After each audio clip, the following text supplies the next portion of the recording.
When I came to Vietnam in 1967, I couldn't find Vietnam on a map. I'm Chuck Searcy. I'm from Athens, Georgia. Came here because I'm a veteran of the war. Ended up staying, working on humanitarian projects related to the consequences of the war, which is unexploded ordnance. UXOs, unexploded ordnance, another dangerous legacy of the war that continues to kill and maim tens of thousands of Vietnamese, especially here in Quang Tri Province, near the old DMZ, demilitarized zone, where more bombs are believed to have been dropped than in all of World War II. Many of them were cluster bombs, each containing hundreds of these small bomblets. The Defense Department estimates that about 10% did not detonate as designed. So when they fell to the ground intact, now today, 40 years later, they're exploding and they kill and maim people.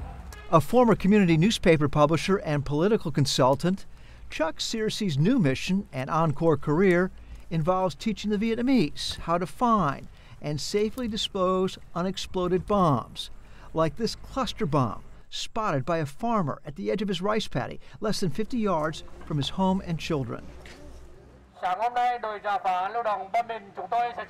Project RENEW is what Chuck calls his education and bomb removal operation.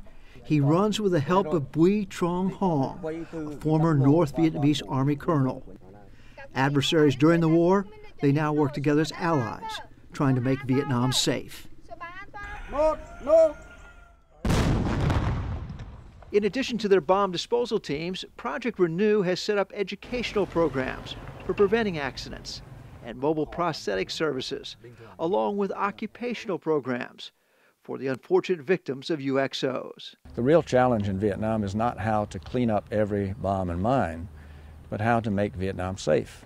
But that does not mean that every bomb and mine needs to be cleaned up. It means that people have to understand the problem. They have to be part of the process of solving the problem, which is to know how to call in explosive ordnance disposal teams that will come immediately and clean up the ordnance that they found.